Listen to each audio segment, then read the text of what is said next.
Hello everyone, this is Stefan and welcome to Lush and Salty Aquariums. And now it's time to enter the throne room. That's right, the third tank, one I have not shot in all its glory yet, but now there is glory to be shot, and here it is. Oh my gosh, tonight, maybe it was just the cleaning of the glass or just a luck, a trick of light. But what a beautiful sight this thing is. We've got about 25 Espei Rasboras, or colloquially referred to as lamb chop or pork chop rasboras. The lovelier, bronzier, more Art Deco version of the Harlequin rasbora. And it's in my 23 gallon, give or take a gallon, ADA high aquarium, a little bit rarer shape from the fabulous ADA. And I've got it here on a totally old school dresser, rigged up to the left with a Biomaster, and to the right, my largest CO2 chamber. And you see the wonderful bookends that flank either side of this tank. But honestly, as awesome as they are, it's the tank. It's the tank. I've got stem plants in the background showing nice red crests, getting that color out of them. They've been trimmed once, so we're talking very new growth. I've got the throne, of which the tank has been named, these two pieces of ironwood.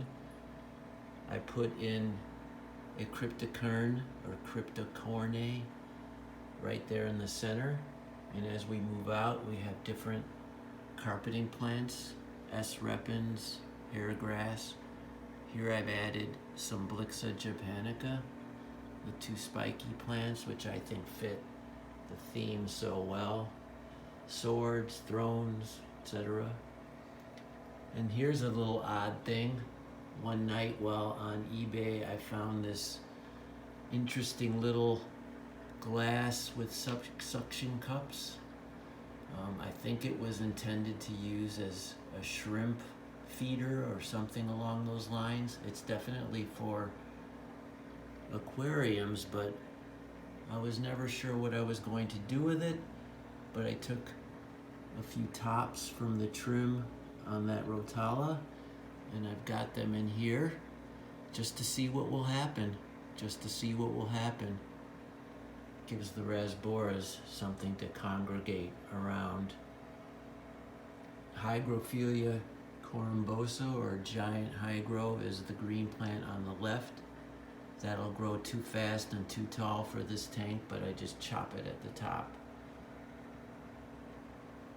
As you can see, the water is very, very clear, so the filter is definitely doing its job.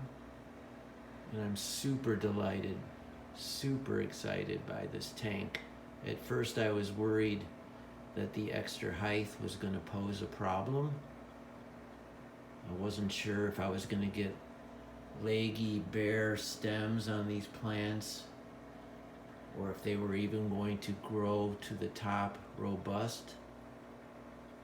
But all is well, because they did grow to the top, they stayed robust, and I trimmed them, and here we go again.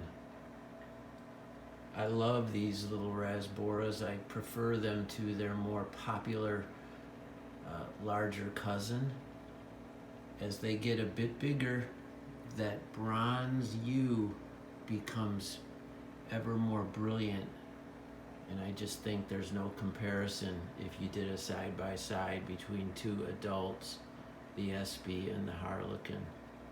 They're both gorgeous fish, but I like this one. Look for it, find it, buy as big a school as you can. I've also got some fat and happy autosynclus. There's one there.